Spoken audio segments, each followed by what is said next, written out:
Hi guys, today I'm going to talk to you a little bit about how to use the reading of the mentor text that you read in Common Lit, how to use that as a model for your personal narrative. So I ask you to read this text on Common Lit as a model for your own writing. So I'm going to point out some things that I noticed because I read it as a writer, and then I'm going to show you how I incorporated those revisions into my draft. So first I'm going to show you my draft. I have a draft about a breakup with a boy that I dated in college. My title is not too subtle. It's a working title. It's titled I Hate Scott Colato. You should be able to see that right there. Basically, I talk a little bit about this breakup, and the purpose of my story comes at the end where I realize that I have to value myself more in romantic relationships and that I need more confidence. So that's the point of my story. I'm pretty dramatic. I probably use some hyperbole in this story.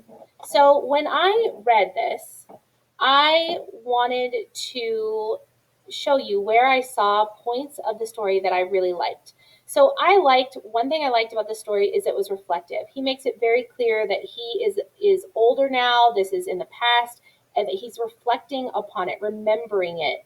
So he says that here, I've been thinking, sometimes. And so it's okay to sort of acknowledge that you're not in the story, that you're reflecting upon the story. I like that.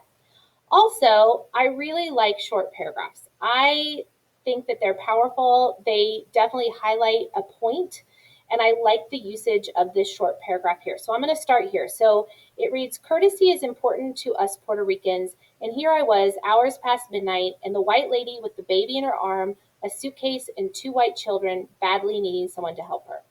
I really liked this in the story. So I decided to imitate it, right? Because I'm using this as a mentor text. So I imitated it and I wrote a little mini paragraph that you can see here. Dignity is important for women. And here I was pining after some guy who was whispering sweet nothings in my ear, acting sweet to my face, but then totally disrespectful behind my back. As I read that aloud, I can see that I have some things that I'm going to need to revise. Like I used sweet twice. I don't want to do that. But this is a first draft, right? So it's first draft writing. So I'm going to put this in my draft because I imitated that. I'm going to put it right after the breakup, I think. I'm going to put it right here. Okay, so I wrote that, I imitated it. This is where I want to put it. Okay.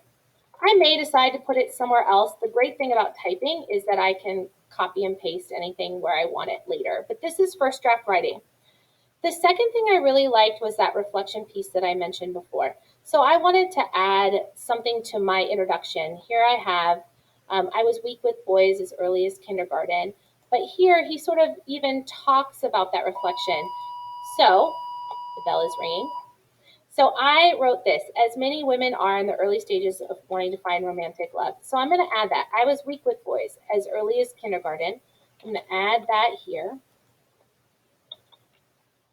And remember, this is first draft writing. I have mistakes that I'm going to go back and edit and revise for. So I just added a little something that helped point you to the purpose of my story, which is as a woman, I needed more dignity and more pride in myself. So I wanted to point you to the purpose a little earlier. So that's how I did that. So when you're reading this story on Common Lit, notice how the author tells the story. What does he do structurally, like with the short paragraphs? What does he do stylistically in terms of reflection? He's very conversational. He speaks in his writing probably the way he speaks in real life. Do you want to do that? Look at the conclusion. The conclusion is really powerful in terms of him pointing out the purpose of his story. If you look at the rubric, we do grade on whether or not you have a purpose.